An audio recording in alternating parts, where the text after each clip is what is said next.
Bueno, buenas tardes a todos los que nos están acompañando, pues como en los diplomados anteriores, pues aquellos que ya no estaban siguiendo, pues agradecerle, ¿no? Con su presencia, con su fidelidad, ¿no? Eso. Pues a estos eventos.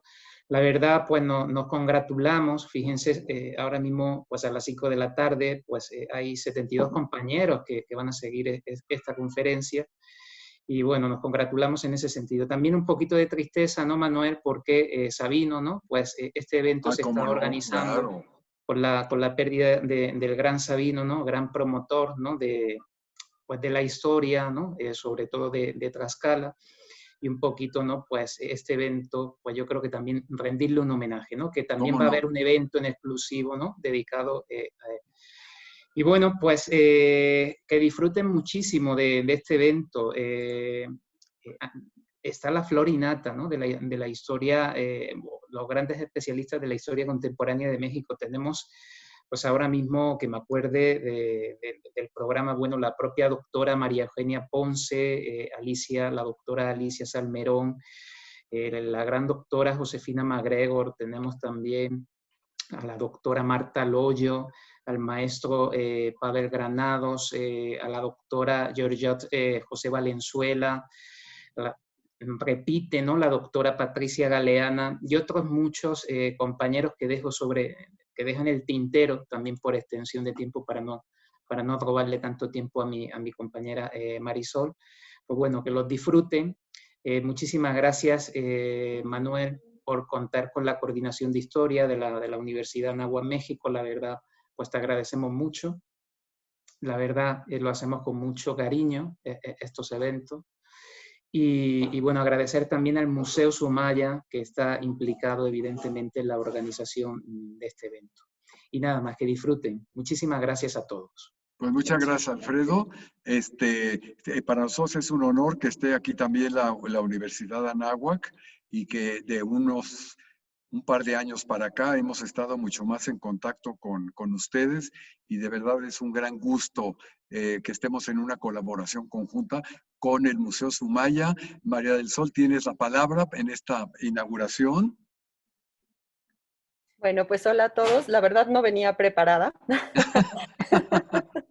Pero bueno, yo tenía mucha fe en que el maestro pudiera conectarse, quizás se conecte en un momento, pero bueno, pues a nombre de Museo Sumaya quiero darles la bienvenida a todos a este curso, que es una oportunidad pues para volver a mirar hacia nuestra historia, resignificarla, verla con nuevos ojos y sobre todo estar todos como muy conscientes de quiénes somos, ¿no? A través de estas revisiones y qué de ese pasado pues sigue todavía latente en nuestro presente.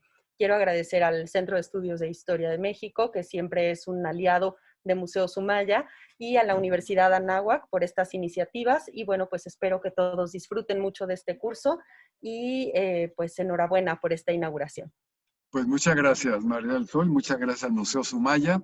Y bueno, pues este tercer curso obviamente va enfocado hacia la revolución. Dijéramos, es como el tono de este curso y hasta dónde puede llegar la revolución. ¿Sí? Hay quien dice que todavía estamos dentro de una revolución, pero los hechos más importantes a partir de Porfirio Díaz y un poco lo que tú comentabas, María del Sol, y Alfredo, es la necesidad del conocimiento de nuestro pasado, ¿sí? Para entendernos. Yo me acuerdo, Maru, tú te acordarás cuando estábamos en las clases allá en primero de historia, en el lejano año de 1977, que nos decían la historia es para recordar el pasado, pero para no repetirlo. Y yo después ahora decimos, pues claro que no, porque todo se repite. Como seres humanos que somos, a veces no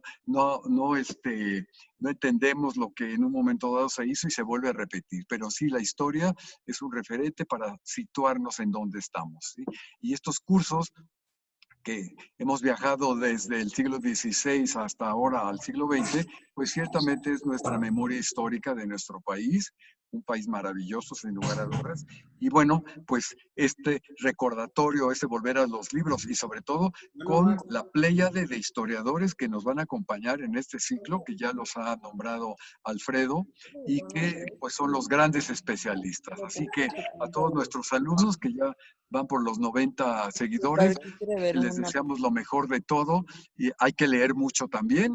Es lo que, las pláticas, las conferencias que escuchamos es una parte, pero la segunda, de acuerdo a las características y a los gustos de cada uno de ustedes, pues se profundiza dentro de los episodios de nuestra historia de México. Hoy, obviamente, quien se lleva las palmas en estos momentos, pues es la conquista. Hernán Cortés, sin lugar a dudas, la caída de Tenochtitlan, qué sé yo, pero tan importante las nuevas interpretaciones que nos están hablando de un pasado de hace 500 años y que hoy día se refresca enormemente la memoria a través de las nuevas investigaciones.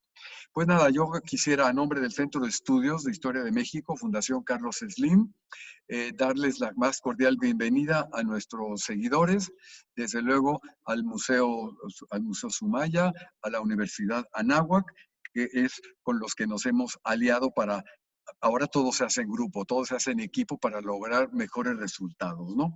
Y en este ciclo que va de Porfirio Díaz a Lázaro Cárdenas, pues obviamente ya es un mundo más contemporáneo, ¿no? Es decir, lo tenemos mucho más fresco y no va a ser una revisión de esta memoria histórica de un pasado reciente que a todos nos va a dejar muchísimo conocimiento, pero también muchas inquietudes para seguir estudiando. Bueno, yo quiero presentarles a la doctora María Eugenia Ponce, que hicimos la carrera juntos en la Ibero, allá del 77 al 79. Entonces, bueno, pues ya somos una generación de las más antiguas de ahí de la Ibero, pero que tuvimos a excelentes maestros, sin lugar a dudas. Fue una época de oro, dijéramos, de la Universidad Iberoamericana en formación de sus historiadores. Y bueno, pues la doctora María Eugenia Ponce, una vez que termina la carrera, ya se quedó a trabajar en la Universidad Iberoamericana hasta la fecha, ¿verdad? Hasta la fecha y sobre todo defensora, vigilante y sobre todo la difusión de los archivos históricos de la Universidad Iberoamericana, pero muy particularmente el archivo de Porfirio Díaz, que ahí está y que les da la bienvenida el propio Porfirio Díaz en esa pintura magnífica que está a la entrada de Porfirio Díaz en su caballo. Y bueno, pues la doctora ha sido verdaderamente pieza fundamental en el desarrollo y el conocimiento de estos archivos. ¿Y quién mejor que la doctora que nos hable en esta introducción de este curso sobre esta figura emblemática de el general don Porfirio Díaz, presidente de la República? Y que, bueno, Maru, pues te vamos a escuchar con muchísimo gusto, agradeciéndote enormemente el esfuerzo por estar con nosotros, particularmente en esta fecha. Bienvenida, Maru. Ay, no, muchas gracias. Pues ahora sí que a las 3 instituciones que hicieron favor de invitarme. Voy a dar primero la conferencia y después me voy a referir brevemente al archivo Porfirio Díaz y al archivo Manuel González que tiene la universidad, pues para que vean la riqueza que pueden ustedes consultar en esos acervos.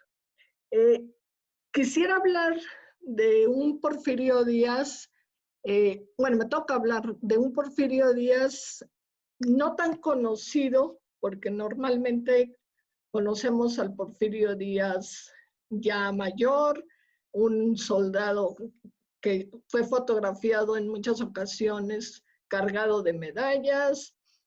Y yo voy a hablar de un Porfirio Díaz que, digamos, ha sobresalido en 1879 más como soldado que como político. Y entonces voy a hablar de un Porfirio Díaz que tiene únicamente la experiencia política de haber sido jefe político de Ixtlán, en su natal Oaxaca, y haber estado en el Senado un breve tiempo, que por cierto no le fue muy bien, porque Porfirio Díaz no era una persona muy buena para hablar, sino que más bien para ejecutar, y era un hombre práctico. Entonces, en ese sentido, la experiencia que tiene, a diferencia pues de un Juárez y de un Lerdo, es mínima políticamente hablando. Y sin embargo, para sorpresa de muchos de sus contemporáneos, pues va a ser un personaje que pese a su inexperiencia, va a ser muy buen gobernante, pese a no haber tenido gran experiencia. Fue muy importante para Díaz la experiencia de vida que tuvo, que le había enseñado lo costoso que había sido para México vivir entre alzamientos, en rebeliones y pronunciamientos. Basta recordar que Porfirio Díaz no intervino, aunque sí se alistó a partir de 1846 para combatir a la intervención estadounidense. Y pues estuvo presente en la Guerra de Reforma, en la Guerra de los 3 años y sobre todo en la Guerra de Intervención francesa. Esa experiencia que él tuvo va a ser muy importante para él porque va a darse cuenta de la importancia de establecer una paz. Ciertamente que va a ser una paz forzada, pero vio la necesidad de imponer la paz en nuestro país.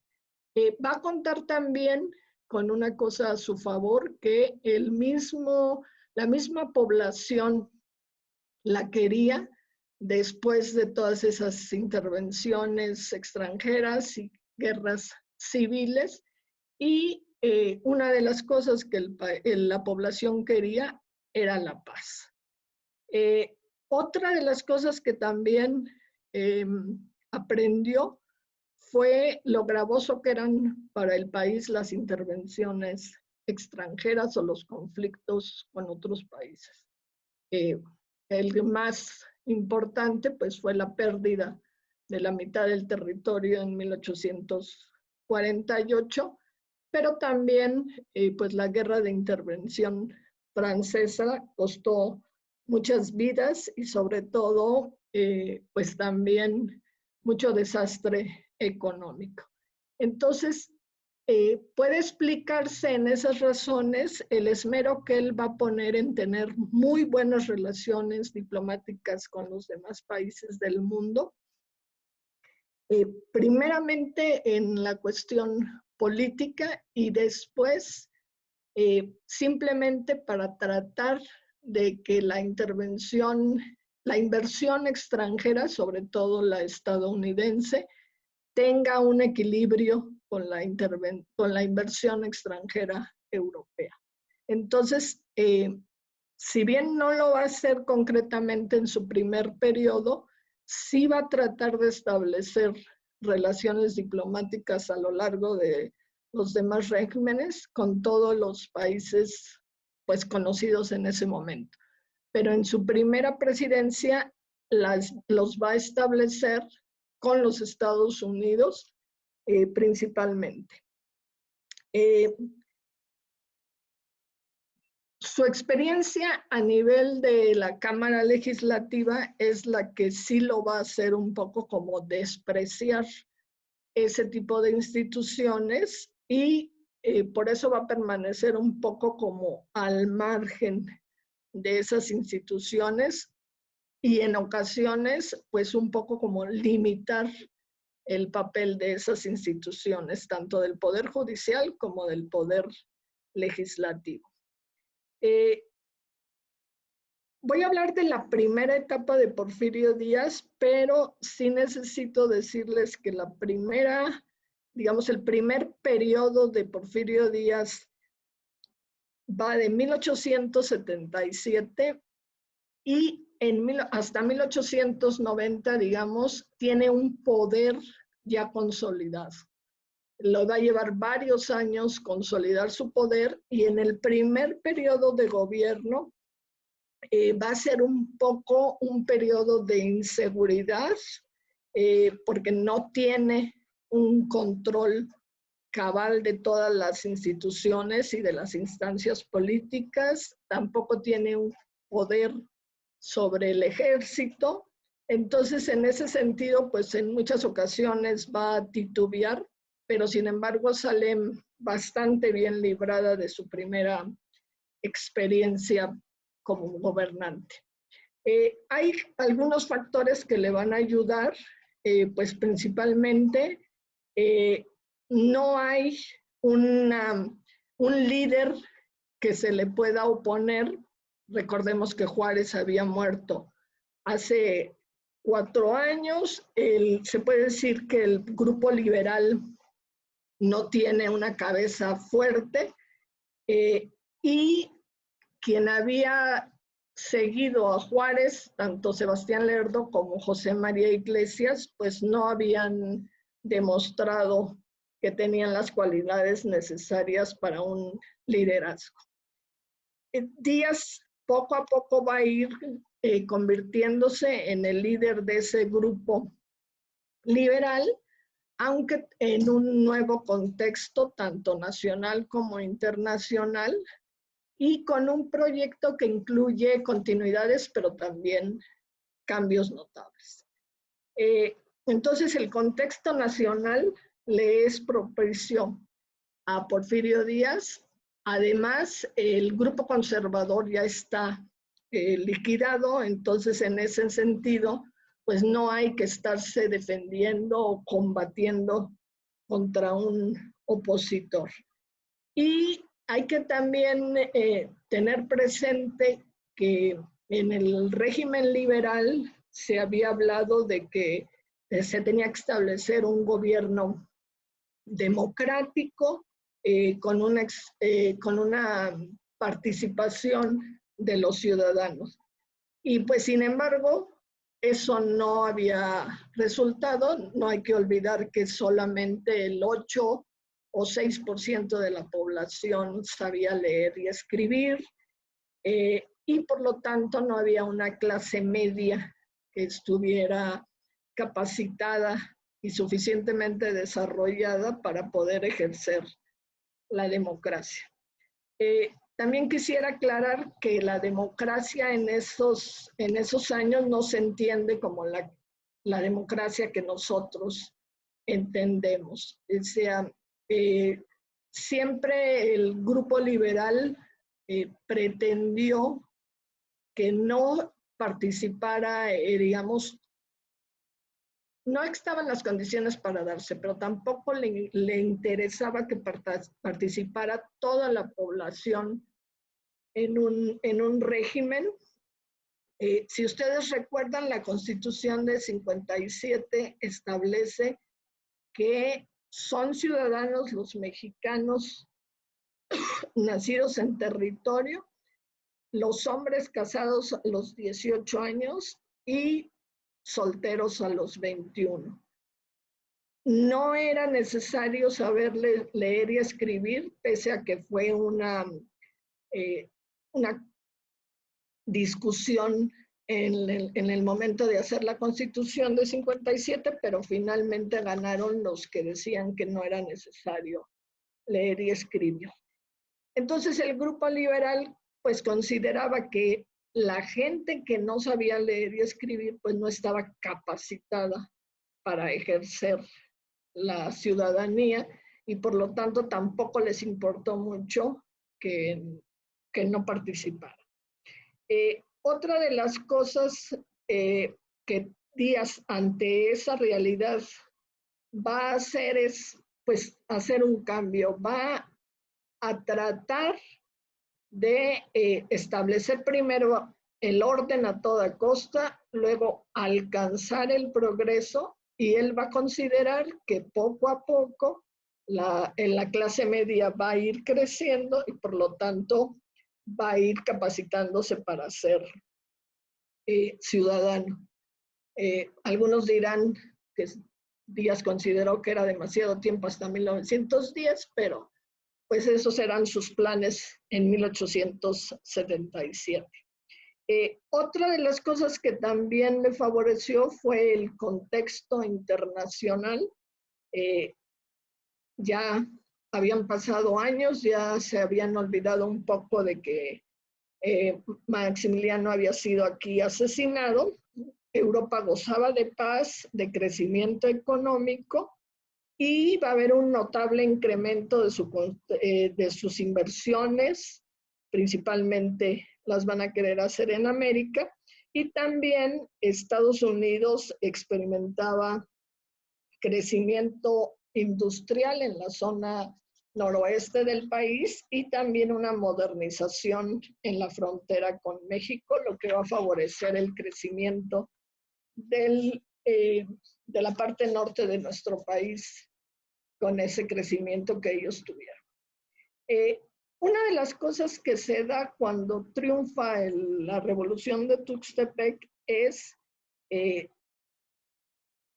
quién va a ser el presidente. Eso indiscutiblemente iba a ser Porfirio Díaz, pero todavía hay ciertos grupos lerdistas que están combatiendo. Entonces, lo que Díaz va a hacer cuando ya Iglesias sale del país es nombrar al general Méndez, quedarse como encargado de la presidencia mientras él se dedica a luchar contra los opositores lerdistas, lo que también le da la posibilidad de que se organicen las elecciones presidenciales. Díaz, desde luego, sale electo, toma posesión el 5 de mayo de 1877, y con eso logra que Estados Unidos le dé el reconocimiento oficial, porque pues no es simplemente el ganador de un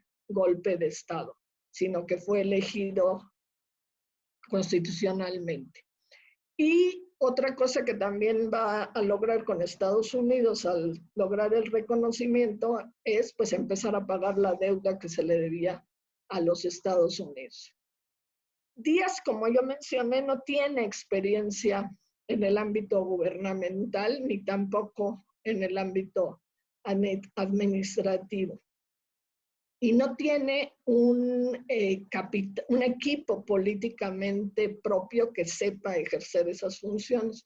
Por eso va a establecer una política de conciliación que está dirigido a dos ejes. Uno de ellos, el conciliarse con sus adversarios políticos, me refiero a los lerdistas y a los juaristas, y los va a integrar a su gabinete.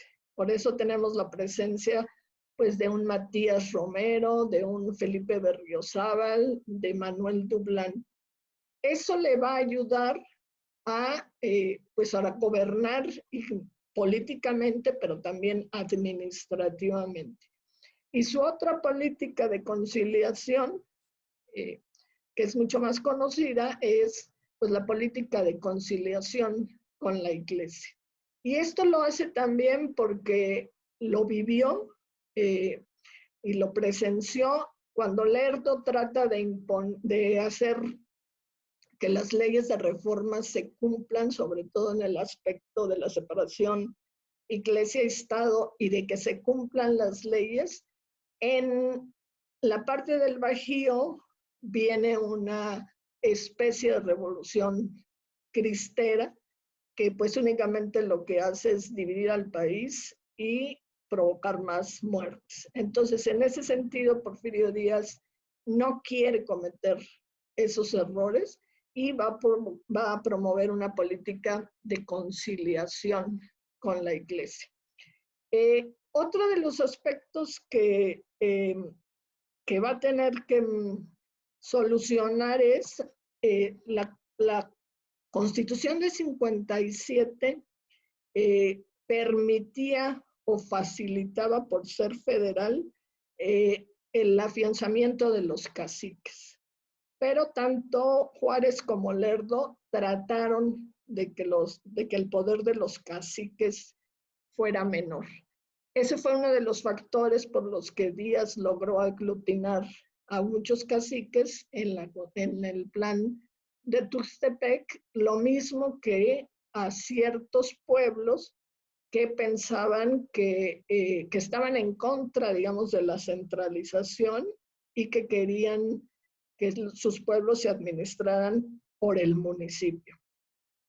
Sin embargo, pues una cosa es cuando yo soy el que está al frente de un plan revolucionario y otra cuando ya estoy gobernando. Entonces, una de las cosas que Díaz va a ir haciendo paulatinamente es tratar de quitar el control a los caciques en los diferentes estados. Y para eso va a recurrir a una ley que el mismo Juárez utilizó, de que no se podía tener el poder militar y al mismo tiempo ser gobernador en un estado. Entonces, si la persona elegía ser gobernador, Díaz nombraba al jefe militar de esa zona, con lo que iba a ir aminorando el poder de ese gobernador, porque lógicamente iba a poner como jefes de zonas militares pues a personas de su estricta confianza. Otra de las cosas a las cuales se tuvo que enfrentar Porfirio Díaz fue que la promesa de la revuelta de Tuxtepec era que no iba a haber reelección. Entonces se puso en la Constitución el artículo de que no se iba a permitir la reelección, y en 1878 ya queda como un artículo constitucional, lo que va a, digamos, a generar paz en una parte de la población, pero también una cierta inquietud de, pues, quién va a ser el que va a gobernar de 84 a 88. En ese sentido, Díaz no podía participar en la elección presidencial, pero pues tampoco podía dejar a libre albedrío a los contendientes que se quisieran poner en la lucha electoral. Otra de las cosas que es importante es que a Díaz la victoria militar también le da la necesidad de ir haciendo pues un programa de gobierno.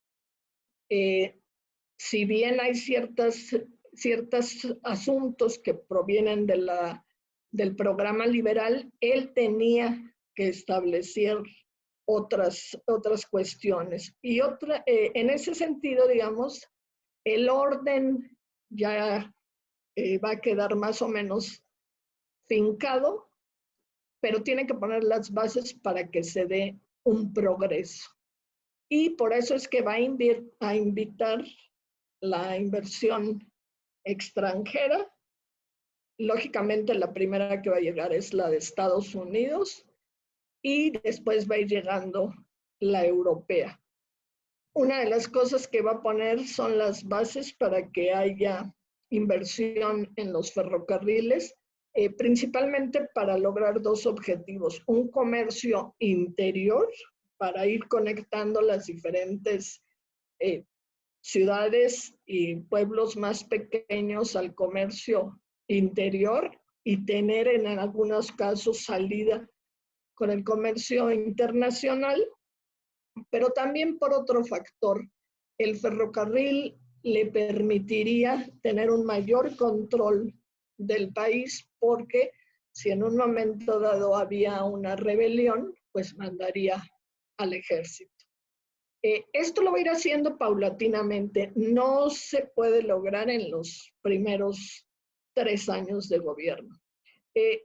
Otro aspecto importante es que Lerdo se fue al extranjero, a Nueva York, lo mismo que José María Iglesias, pero eso no significa que no haya quedado grupos que querían, que fueron lerdistas y que por lo tanto en un momento dado podrían hacerle una rebelión a Porfirio Díaz. Hubo varias, de todos es conocido la de Veracruz, la rebelión en el Vapor Libertad, y cómo sometió Porfirio Díaz a los levantados con el famoso Mátalos en caliente, que fue pues un acto bastante fuerte, se puede decir que hasta cruel, pero que también les dio a conocer pues a toda la población a lo que estaba dispuesto con tal de mantener la paz. Otro de los aspectos que es importante es Porfirio Díaz fue creando lazos con los gobernadores y esto lo va a ir perfeccionando poco a poco en el sentido de que funcionaran como federación, o sea, se sometieran al régimen federal y él se comprometía a intervenir lo menos político, lo menos posible en la política interior. Entonces, en ese sentido, poco a poco se fue estructurando un régimen federal. Desde luego no va a acabar con los cacicazgos en esta primera presidencia, pero sí va a ir empezando a minar ese poderío que tenían los caciques y los gobernantes en el país.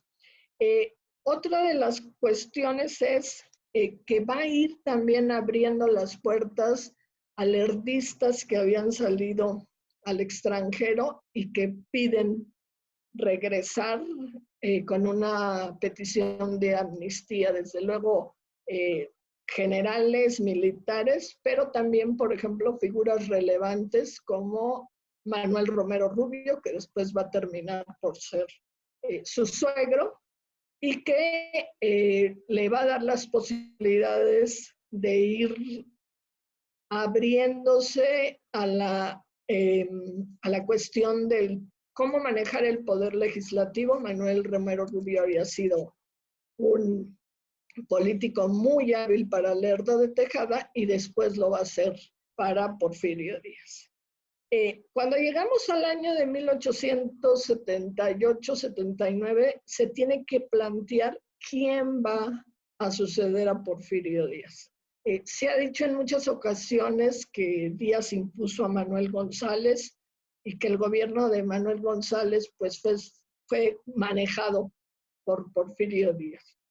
Desde mi punto de vista esto no fue así, simplemente por dos factores. Primero, Porfirio Díaz no tenía el poder suficiente para decidir quién iba a ser el que lo sucediera, y Manuel González también tenía un capital político propio.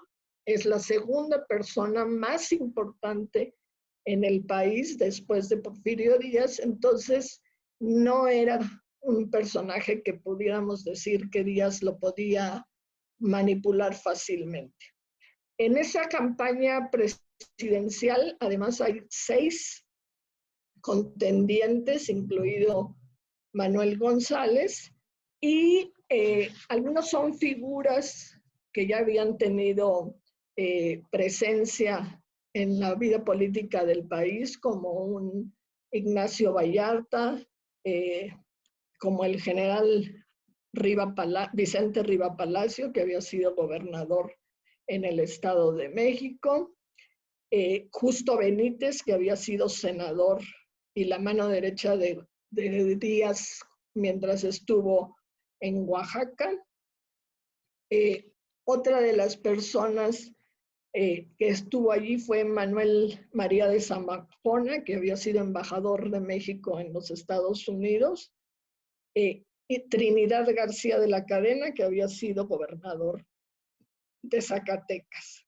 Entonces, en ese aspecto, eran gente que tenía experiencia política, con excepción del general Ignacio Mejía. La mayoría estaba ligado a Díaz por amistad o por ser compañeros en el ejército o por compadrazgo. Ignacio Mejía había sido juarista y había combatido a Díaz en la rebelión de la Noria. Se van a dar una serie de circunstancias en las que se empiezan a proponer figuras como Justo Benítez para empezar a moverse para ser el candidato a la presidencia, y Díaz lo que va a establecer es una reunión, convoca a todos los gobernadores o a sus representantes en la Ciudad de México para tener con ellos pues una especie de cónclave y que le digan a quién apoya cada gobernador. Y Díaz, en la medida de lo posible, pues va a tratar de ver quién es la persona que más, ahora sí que mayor adhesión tiene, con el fin de que no se desate una guerra civil por el poder presidencial.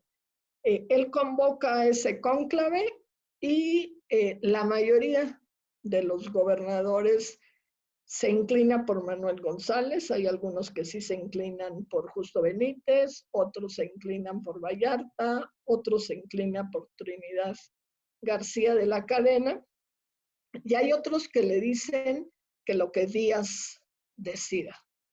Entonces, en ese aspecto, después de estudiar y de ver quiénes levantarían menos intranquilidad, es que él se decide por Manuel González.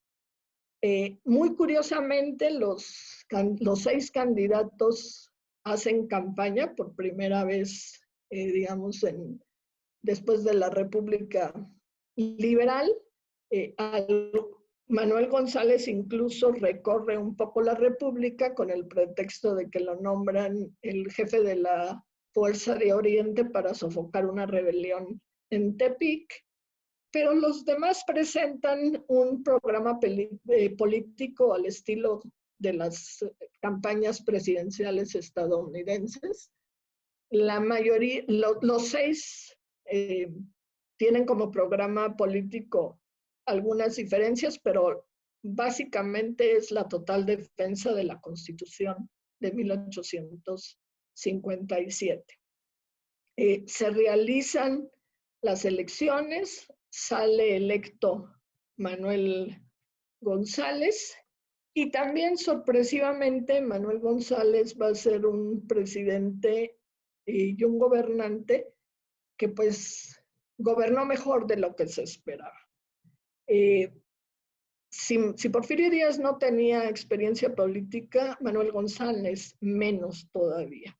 Básicamente, pues Manuel González había sido un militar, incluso alguien lo califica antes de la intervención francesa como una especie de guerrillero, y llega a la presidencia, como digo, con muy poca experiencia política. Sin embargo, va a ser una de las cosas que también González aprendió de Porfirio Díaz. Va a seguir un poco su misma política. Se dice, aunque pues nadie ha encontrado algún documento que lo pruebe, que Porfirio Díaz y Manuel González hicieron una especie de pacto de que se iban a ir alternando las presidencias. Eso lo dicen los periódicos de la época, pero pues en realidad nunca se ha encontrado algún documento que lo pruebe. Tal vez fue una conversación, pero eso se manejaba. Manuel González en la presidencia nombra a Porfirio Díaz como secretario de Fomento, o sea que Porfirio Díaz en un primer momento va a estar cercano a Manuel González, pero después es electo gobernador de su natal Oaxaca y se va a Oaxaca. Entonces, Manuel González empieza un poco como a innovar ciertas políticas, va a darle una mayor fuerza a la política de conciliación, tanto a nivel político como a nivel de las relaciones iglesia-estado. Y una de las cosas que sí va a hacer y que a la larga le van a ir a servir a Porfirio Díaz en su segunda presidencia es que va a empezar a aniquilar cacicazgos. Únicamente va a dejar 3 en la frontera norte, y eso porque son sus amigos, Treviño y Naranjo, que inclusive fueron sus secretarios de guerra. Va a continuar las políticas de pacificación, de reconciliación internacional, principalmente con Inglaterra. Va a arreglar la deuda inglesa, lo que va a provocar ciertas manifestaciones, sobre todo en la Ciudad de México. Y también va a imponer un código civil, un código de comercio a nivel federal, con lo que se le va a dar mayor confianza a la inversión extranjera. Va a establecer ya más fuertemente una política de inversión en los ferrocarriles. Fue de hecho cuando se hicieron más contratos de obras ferrocarrileras, y también va a propiciar el surgimiento de los bancos en la Ciudad de México. Lo que después va a ser el Banco Nacional Mexicano se implementa en la presidencia de Manuel González. Sin embargo, esto no quiere decir que cuando Manuel González gobernó, Porfirio Díaz se retiró de la política. Sería pues un error pensar eso, ¿no? Porfirio Díaz tenía una fuerza muy grande en el ejército, tenía ascendencia sobre una gran mayoría de los legisladores y de los gobernadores, pero cuando ve que Manuel González está aumentando su poder político, sí va a hacer un movimiento muy estratégico para que se le acuse de corrupción. Entonces, aunque después se van a aclarar las cosas y se va a decir que no hizo ninguna malversación de fondos, pues el daño ya estaba hecho y Porfirio Díaz se había quedado como el único político que podía regresar a la presidencia. Para esto, lo que Porfirio Díaz hizo desde 1882 fue empezar a mover sus contactos para que se hiciera el cambio a la Constitución y se permitiera la reelección por una sola vez. Entonces, esto le permitiría a Díaz regresar a la presidencia en 1884. Como dijo Díaz, no va a estar interesado en estar atento a todo el gobierno de Manuel González, pero sí a que no se cree una situación que no le favorezca su retorno a la presidencia. Entonces, en ese sentido, cuando se da la elección de los legisladores en 1882, pues Díaz sí está al pendiente de que no vayan a estar en el Congreso mucho más gonzalistas que porfiristas. Y entonces, en ese sentido, va a ir creando lazos que le van a permitir regresar a la presidencia en 1884, ya consolidado su poder, y no va a romper sus lazos con Manuel González. Pese a que a Manuel González lo acusaron de la malversación y que se vio como una jugada política, Manuel González va a ser siempre fiel a Porfirio Díaz.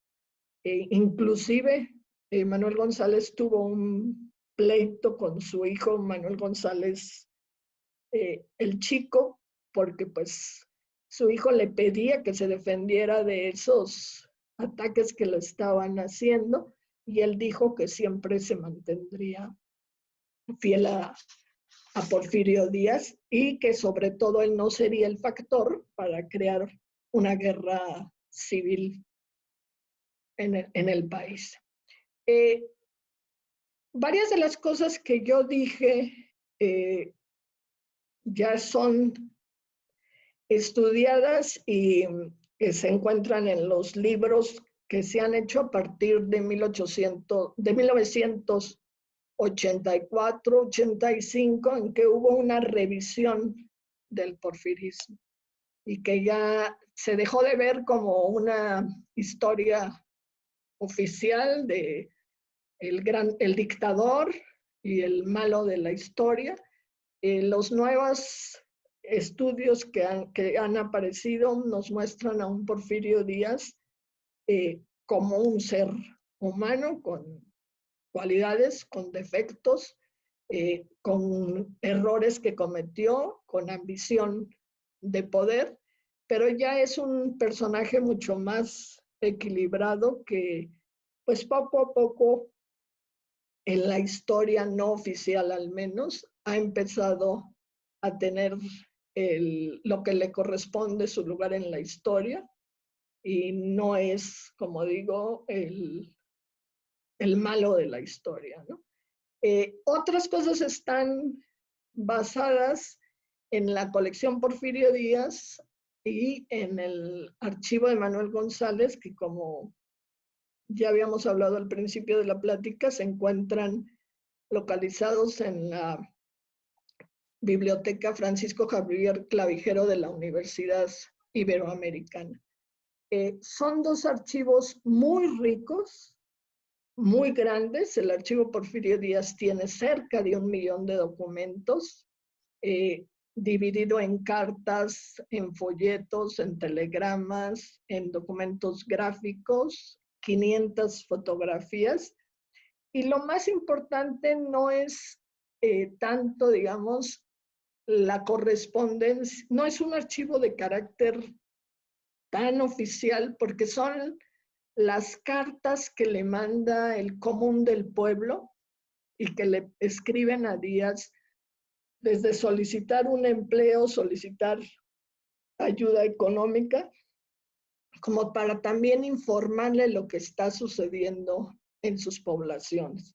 Hay desde luego correspondencia de carácter oficial, porque es la correspondencia que tienen sus gobernadores, sus secretarios, algunos legisladores, y creo que es muy importante porque se encuentra la respuesta que da Porfirio Díaz a esa correspondencia. Él tenía obligación por la Constitución del 57 de contestar toda la correspondencia que le dirigían.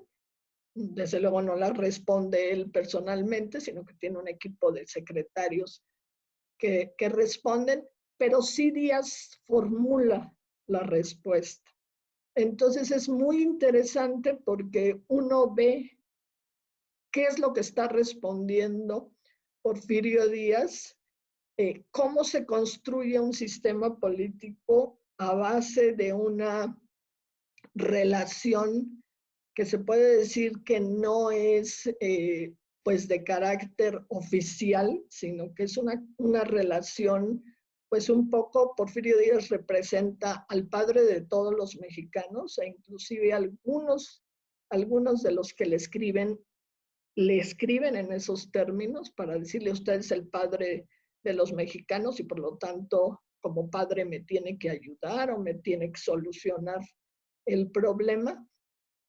Y es interesante porque se ve a lo largo del archivo cómo se va construyendo esa relación, cómo llega a su culminación y también cómo se va desbaratando, porque hay gente que sí ya en los años de 1906, 1907, le empieza a decir que no está cumpliendo con su deber de protegerlos, está descuidando al régimen por nombrar a personas que no están capacitadas. Y entonces, en ese sentido, es muy interesante estudiar ese archivo.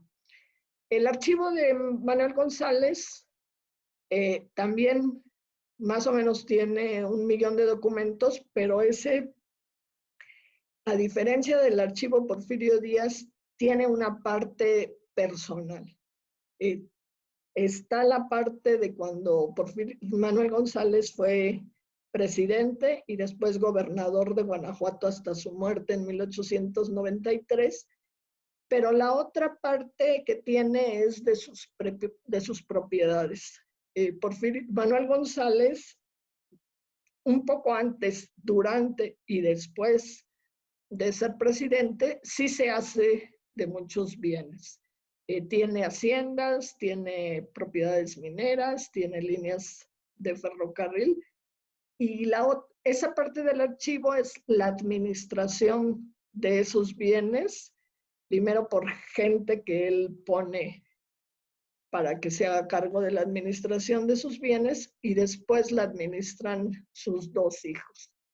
Y a diferencia del archivo Porfirio Díaz, sí hay algunas cuestiones de carácter personal, correspondencia que tiene Manuel González pues con algunas de sus mujeres, que tuvo varias, y en cambio el archivo Porfirio Díaz no tiene correspondencia de ese tipo, porque la familia solicitó que tanto ese tipo de materiales como sus medallas se le regresaran a la familia.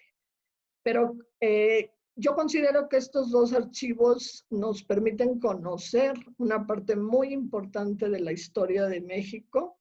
Son fuentes fundamentales y pues están a disposición de los investigadores.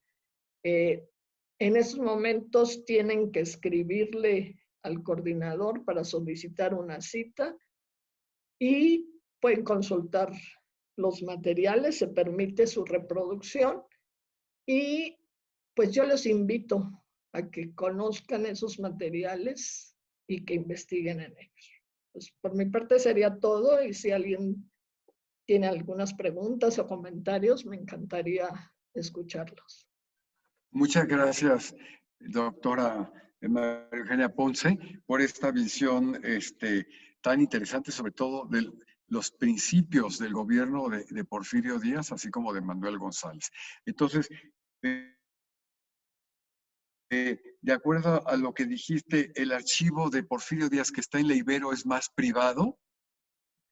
No, al contrario, tiene más cuestiones de carácter presidencial que el de Manuel González, que sí tiene cómo se administran sus bienes y la correspondencia que tiene con sus hijos, algunas mujeres y sus familiares. Eso no lo tiene el Porfirio Díaz. ¿Y el archivo privado quién lo tiene? Yo supongo que la familia.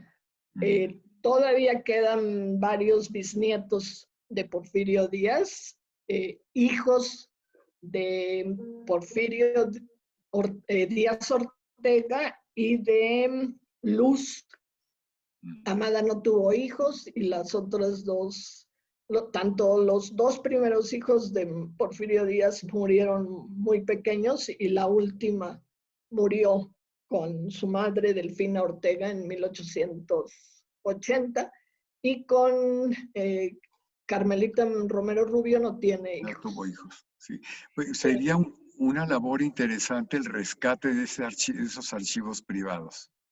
No hay mucho, porque nosotros tuvimos conversación con algunos bisnietos y nos decían que cuando Carmen Romero Rubio regresó de Francia por los años 30, con lo que ella se quedó del archivo, lo destruyó.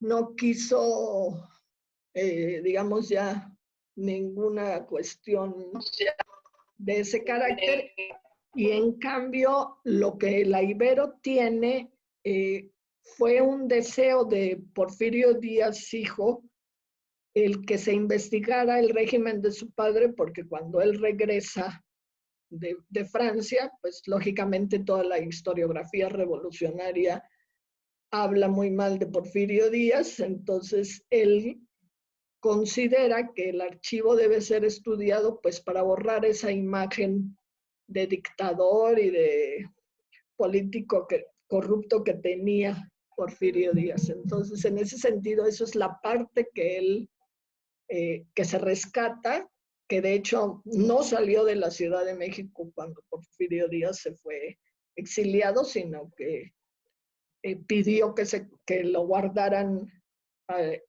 un amigo de él, de toda su confianza, y eso es lo que se le regresa a Porfirio Díaz Ortega. Ay, qué pena que se hayan destruido ese archivo privado. Sí. Bueno, la maestra Luz María Silva te felicita y dice, me gustaría saber qué tan digitalizados están los archivos y si lo digitalizado está en consulta pública.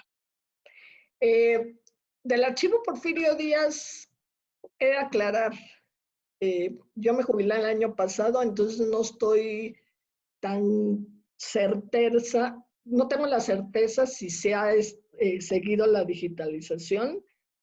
Cuando yo me jubilé, estaba digitalizado del archivo Porfirio Díaz hasta legajo 21. Esto quiere decir de 1876 a 1893.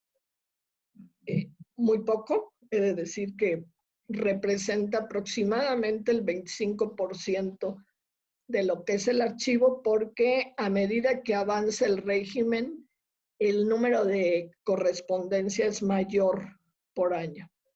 Eso está accesible, pero solamente en la universidad, no está nada subido a internet. Y el archivo de Manuel González no está digitalizado, no tiene nada digitalizado. Entonces ahí sí hay la necesidad de acudir directamente a la universidad.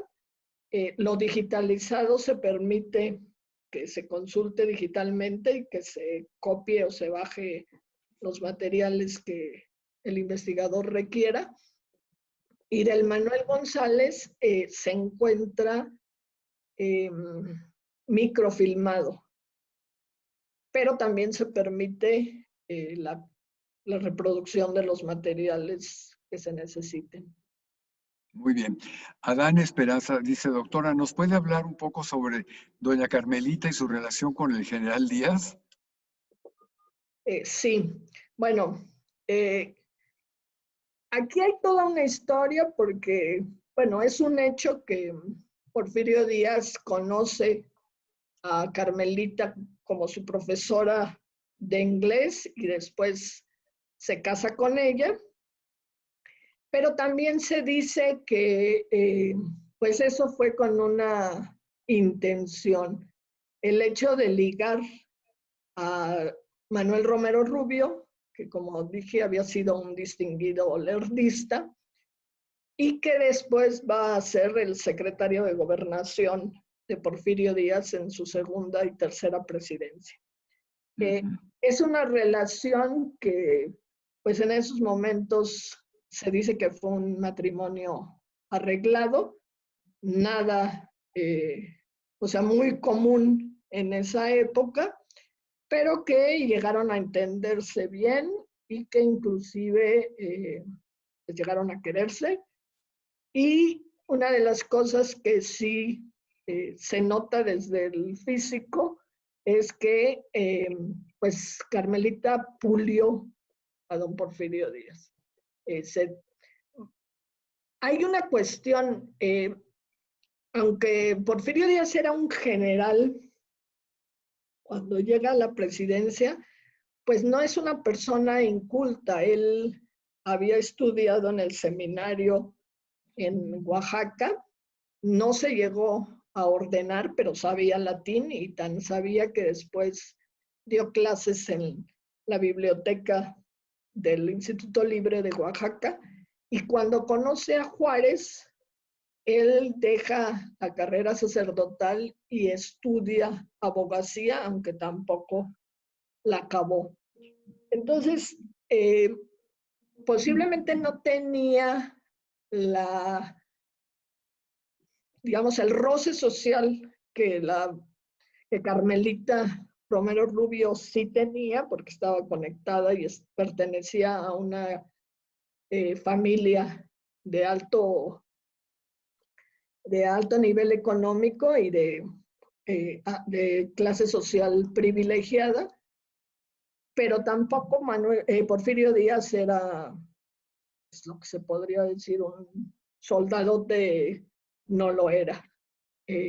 Entonces, en ese sentido, digamos, se establece una relación. Aquí ahorita ustedes están viendo una fotografía en la que aparece Porfirio Díaz a su derecha y la persona que está parada cerca de una niña es Carmelita Romero Rubio. El resto es su familia política. No aparece el suegro de Porfirio Díaz, sino que aparecen las hermanas de Carmelita y el cuñado, el concuño de Porfirio Díaz.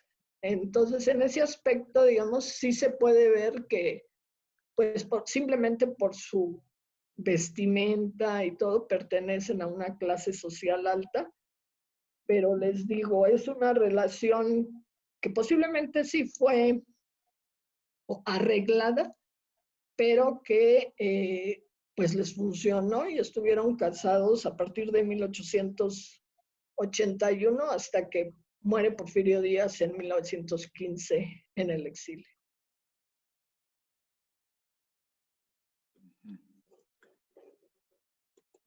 Bueno, hay algunos, dice, Luis Gil, ¿nos podría recomendar algunas fuentes del periodo y unas que nos introduzcan al tema? Bueno, sí, hay, para quien quiera leerlo rápidamente y una cuestión, digamos, pequeña, hay una interesante biografía de Porfirio Díaz hecha por Paul Garner. Y quien ya se quiera meter muy, muy al fondo, está la clásica historia moderna, la historia moderna de México de don Daniel Concio Villegas, que pues son 6 tomos. Ahí sí se analiza la parte de política interior, la política exterior, la economía y la vida social. Pero sí, para quien, digamos, quiera tener un conocimiento bueno de Porfirio Díaz, esa biografía política de Paul Garner les puede ayudar.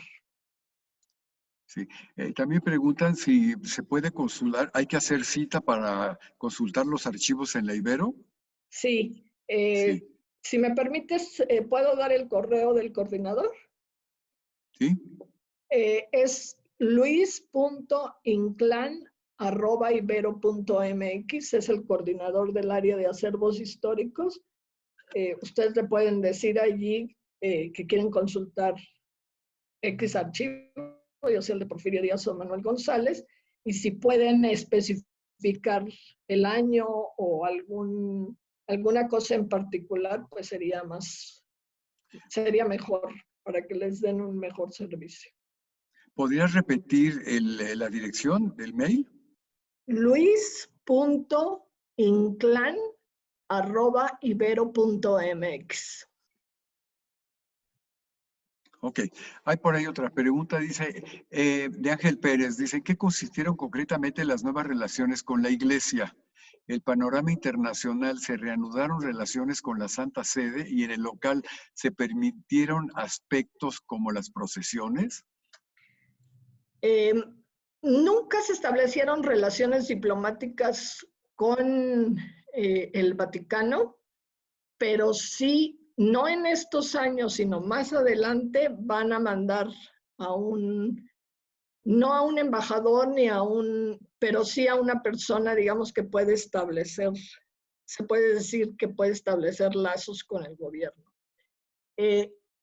Se van a establecer relaciones diplomáticas, como yo dije, en este primer periodo con Estados Unidos, con Manuel González, con Inglaterra, y poco a poco se van a ir restableciendo relaciones diplomáticas con casi todo el mundo conocido, no en este periodo del primero, pero sí a lo largo del régimen, pues con Rusia, con Japón,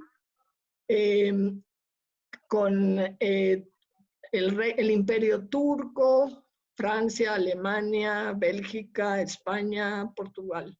Y desde luego también con las repúblicas centroamericanas y sudamericanas.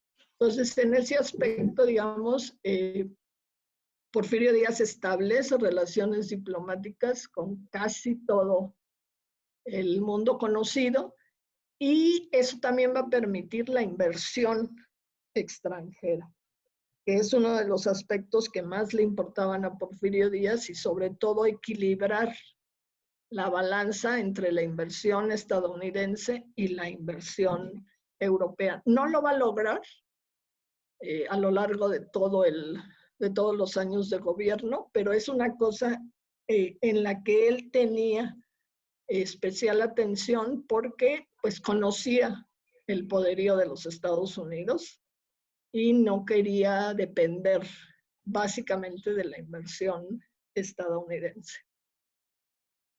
Alfredo, ¿tendrías por ahí otras preguntas que comentar? Sí, hay diversas preguntas, pero yo creo que por cuestión de tiempo las vamos a acotar. Joel Raúl Labastida pregunta en términos generales ¿cuál fue su desempeño social, económico y cultural? Bueno, es una pregunta bastante amplia. Sí, yo no me quisiera meter en eso porque sé que la próxima sesión la doctora Salmerón va a hablar de ya en concreto los años de 88 a 1910, pero pues sí les puedo decir que se logra una estabilidad económica, una estabilidad política, hay un crecimiento de las industrias y con ello un crecimiento también de la clase media, pero sí quisiera dejar asentado que ese desarrollo económico no fue favorecido para toda la población. Hay un sector de la población, principalmente los indígenas, que quedan al margen de ese desarrollo. Hay un sector de la población que no sabe leer y escribir. Cuando termine el porfiriato, aproximadamente el 20% de la población, estamos hablando de unos 12, 13 millones de habitantes, son los que saben leer y escribir. Sí se da un impulso a la educación. De hecho, se establece que la instrucción debe ser laica, gratuita, por lo menos en la básica, que a diferencia de la instrucción primaria, que ahorita son 6 años, ahí eran únicamente 4, pero desgraciadamente ese crecimiento y ese desarrollo no le es favorable a toda la población. Y la que me preguntaban, la relación con la iglesia, sí establece una buena relación con la iglesia que permite el crecimiento de la iglesia católica, de seminarios, de escuelas particulares, pero también por la Constitución de 57 se permite el establecimiento de pastores protestantes. Entonces, en ese sentido, hay más pluralidad en la cuestión religiosa, pero sigue siendo predominante la religión católica en este periodo. Pero lo que sí se logra es que no haya pues guerras en ese aspecto como las hubo en la época de Lerdo. Y también una de las cosas que Díaz que se vio favorecida, por ejemplo, y que a la larga pues se puede decir que obró un poco en contra del régimen de Porfirio Díaz, es que con la encíclica Rerum Novarum de 1893, la Iglesia fue teniendo una mayor participación en el aspecto social y preocupación porque los obreros y los campesinos no se vieran tan desfavorecidos por la explotación tanto de las industrias como del campo. Pero seguramente eso se los va a explicar con muchísimo mayor detenimiento la doctora Salmerón. Bueno, Muchas gracias, doctora. Sí, perdón. no, adelante, Alfredo. Hay varias preguntas más, pero Manuel, no sé cómo vamos de tiempo, si un par de preguntas más. Sí, un par de preguntas más. Y si Solo quieres, eso. Maru, el material que tienes en el PowerPoint, quizá quisieras mostrarlo. Ah, sí, claro. Si quieres, primero respondo a las preguntas. Ok. Bueno, hay una que... Bueno, tenemos una pregunta. Sí. Perdón, Manuel, te cedo si eso la palabra porque mi señal no va muy bien. Mejor Bueno. tú extiende las preguntas. Sí, hay por ahí una pregunta interesante que cuál era su relación con el campesinado. Bueno, si entendemos el campesinado por las personas que vivían en los pueblos o en las haciendas, mínimo.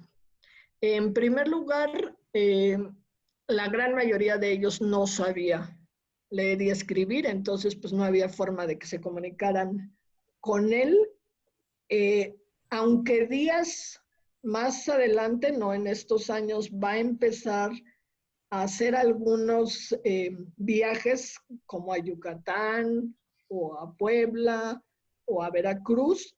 No era factible ni se estilaba que pues salieran a hacer recorridos por los principales, por la Ciudad de México ni por el país. Entonces, en ese sentido, el contacto que tuvo directo con el campesinado fue muy limitado.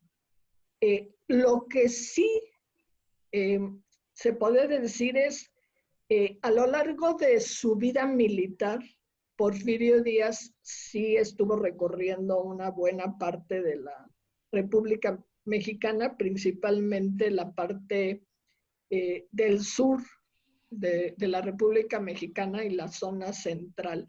Entonces, en su vida militar sí tuvo contacto con los campesinos y también cuando fue jefe político de Ixtlán y cuando vivió en Oaxaca y luego en Veracruz después de la intervención francesa.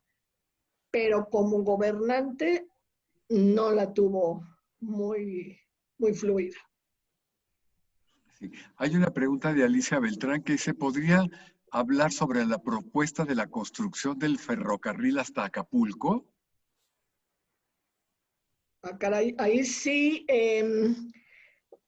Una de las principales preocupaciones de Porfirio Díaz fue básicamente hacer líneas de ferrocarril, primero que conectaran al norte para el comercio con los Estados Unidos y después la línea que ya estaba establecida de México-Veracruz, que esa la dejó casi inaugurado Sebastián Lerdo de Tejada.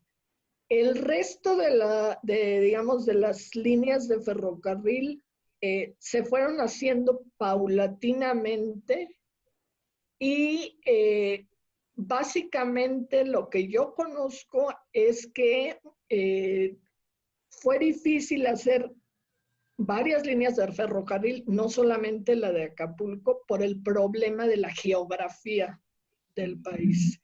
Entonces, si bien se intentó hacer la línea del ferrocarril de Acapulco, el problema de la sierra de Guerrero dificultó eso y entonces a lo que se le dio mayor prioridad fue hacer obras de infraestructura, caminos para mejorar las carreteras entre México y Acapulco.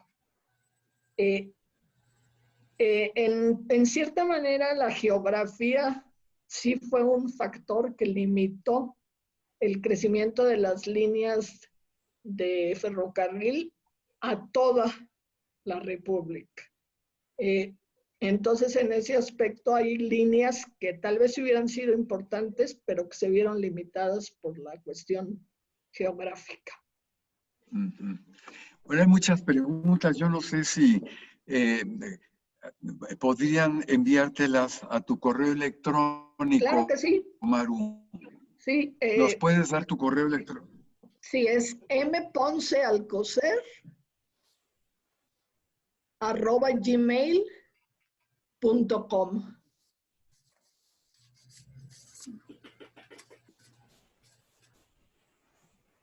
Ponce es con C y Alcocer con S, ¿verdad? No, las dos con C. Alcocer también es con C. Así es. Ok. Ok. Bueno, Y si si quieres una quieres, última, ¿sí? Alfredo, si todavía tenemos un poquito de tiempo, dice Ana Belén, ¿nos podría recomendar bibliografía de Porfirio Díaz y su relación con Benito Juárez? Yo los invitaría a que leyeran la correspondencia ya publicada de Benito Juárez en 5 o 6 volúmenes que tienen. Si quieren, yo les mando en el correo toda la ficha bibliográfica para que no haya problema en ese aspecto. No pudiera dar yo un dato a lo mejor equivocado. Es una relación que se tiene sobre todo en la época de la intervención francesa y después, como saben, al término de la intervención francesa, Juárez le quita poder a Porfirio Díaz y entonces este se va a Oaxaca y ahí, digamos, ya se rompe porque hay que recordar que Benito Juárez quería gobiernos civilistas y lógicamente pues conocía las ambiciones de Porfirio Díaz de tal vez llegar al poder presidencial y pues sabía que eso se iba a significar un gobierno pues más, si no militar, por lo menos con militares al frente. Entonces, a raíz del triunfo de la intervención francesa, esa relación se enfría, pero sí hay correspondencia de Porfirio Díaz y de Benito Juárez durante la intervención francesa y antes de la intervención francesa. Bueno, una última antes de ver tus imágenes, dice la maestra Luz María Silva, en las cartas que tienen el archivo, ¿no es posible apreciar si los campesinos ocupaban escribanos para mandarle una carta a Díaz?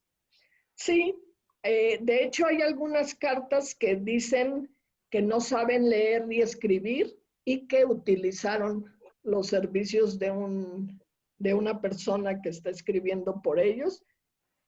Sobre todo en la última parte del régimen de Porfirio Díaz, le escriben pues diciéndole que el maíz está muy caro, que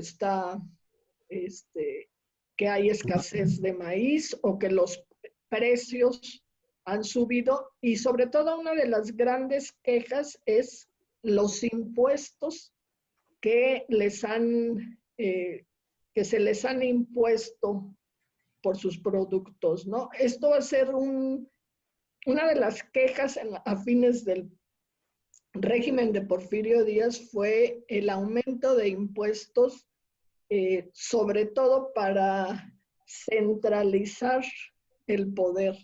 Entonces, se van a quitar algunas atribuciones de las presidencias municipales y esto va a causar enojo entre la población. Entonces, son de las cosas que sí le dicen a Porfirio Díaz, pero también a lo largo de los diferentes años en el régimen, sí hay cartas escritas por gente que dice que no sabe leer y escribir y que le pide pues ayuda, le pide un empleo, le pide que les mande, muchos de ellos que combatieron con él en la guerra de intervención, pues le dicen que dejaron de ser soldados y que se encuentran en condiciones difíciles y que le solicitan su ayuda y sí ponen no sé leer ni escribir. Entonces, pues sí podemos interpretar que les escribieron la carta, ya sea alguna persona que sabía o contrataron a un escribano para que les escribiera. Bueno, siguen las preguntas, pero sugiero que directamente entren a tu correo para poderlas responder, ¿verdad? Y para concluir, si quieres, vemos tus imágenes. Claro que sí. Va a ser una hora por esto.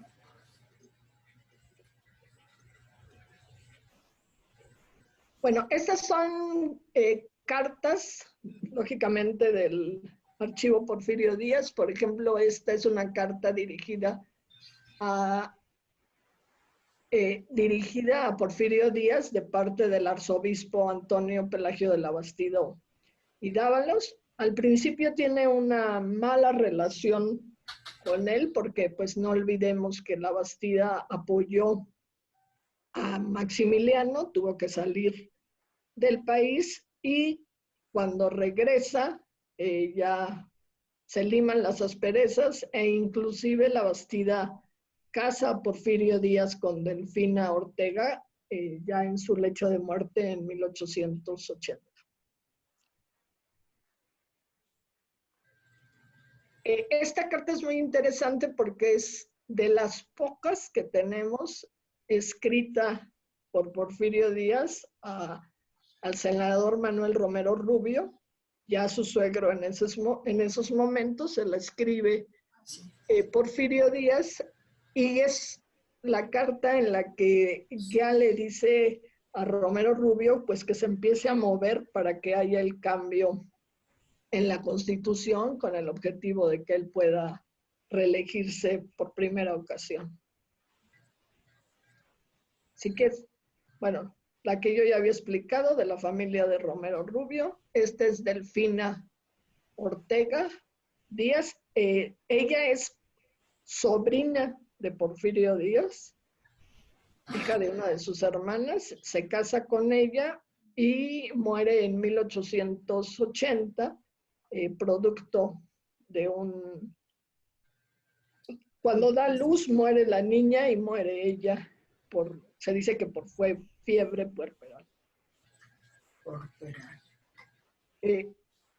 Aquí es una carta que le escriben a Porfirio Díaz de Jalisco, un diputado del local de Jalisco que le está planteando un problema que se está viviendo en Jalisco. Bueno, todos conocemos a Evaristo y Madero. Esta es una carta que le escribe Evaristo Madero a Porfirio Díaz. Tenían una buena relación, se puede decir. Inclusive tenemos cartas ya cuando estaba en 1909 y 10 haciendo campaña presidencial Francisco y Madero, en la que Evaristo le dice que pues que lo que está haciendo Francisco no lo apoya toda la familia y que pues tacha a Francisco y Madero de un poco como de desequilibrado. Ustedes conocen que en Francisco y Madero era espiritista, entonces por ahí se va Evaristo diciendo que pues se desligan de eso. Era importante para la familia Madero desligarse de Francisco y Madero por los bienes económicos que tenía la familia Madero en Coahuila. Tenía haciendas, tenía cultivo de algodón, entonces pues sí, como que querían deslindar la situación de que lo que estaba sucediendo no lo compartía toda la familia. La siguiente. Esta es una carta de Pedro Hinojosa. Pedro Hinojosa, como sabemos, es un general muy destacado y en este caso estuvo como jefe militar en la parte de Veracruz y Tabasco, entonces le está seguramente comentando a Porfirio Díaz la situación de esos estados. Juan de la Luz Enríquez es gobernador de Veracruz. De hecho, Jalapa se llama Jalapa de Enríquez por él. Fue un gobernador que falleció, digamos, pronto. Acompañó únicamente a Porfirio Díaz hasta 1887, pero fue uno de los principales porfiristas de la época. Esta es otra carta de La Bastida, ya de 1885.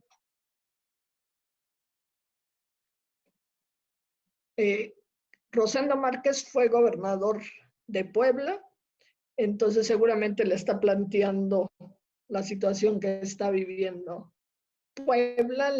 Algunos de ellos le piden consejo, y si no le piden consejo, al menos le informan de lo que se está sucediendo en sus diferentes estados. Y esta de Carbó es con motivo de la guerra yaqui en los años de 1883, que están tratando de pues someter a los indígenas yaquis de la zona de Sonora. Es una guerra que dura durante buena parte del régimen de Porfirio Díaz y pues no los lograron someter pese a que contaban con elementos superiores por parte de armamento y todo eso. No pudieron someter a los pueblos yaquis en Sonora.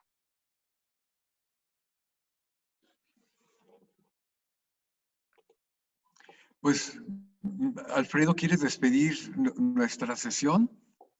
Sí, pues muchísimas gracias, doctora, por la ponencia, ¿no? Por presentar todos los recursos que custodia también la Ibero, pues invitar a todos los investigadores que acudan, ¿no? Para visitarlos. Y bueno, pues agradecer a todos los que nos están acompañando. Solamente recordarles que el próximo jueves a las 5 estará la doctora Alicia Salmerón hablando del porfirismo, de la cronología de 1884 a 1910. Muchísimas gracias, Manuel. Yo no tengo pues más. A ti. María del Sol, por parte del Sumaya, ¿quisieras comentar algo? Sí, claro que sí. Bueno, primero agradecer a la doctora por tan interesante conferencia. Sin duda es un tema además muy, muy actual porque por la relectura que se está dando al personaje y a su papel como presidente. Entonces me pareció verdaderamente interesante. Le agradezco muchísimo. Y bueno, invitarlos a todos para que pues vayan al pabellón de la biodiversidad y descubran además de la colección del Instituto de Biología de la UNAM, pues también las 14 obras que están de Museo Sumaya ahí expuestas y también el espacio que está dedicado a el doctor Mario Molina. Los esperamos a partir de mañana, ¿vale? Muy bien. Gracias. Bueno, pues nuevamente muchas gracias a todos los que nos siguieron, prácticamente fueron 100 seguidores. Y Maru, nuevamente muchísimas gracias por tu conferencia, compartir tu conocimiento, sobre todo de estar tanto tiempo acompañada por los archivos de Porfirio Díaz y Manuel González en la Universidad Iberoamericana. Nos vemos el próximo jueves, que pasen buena tarde lluviosa y que tengan buen miércoles.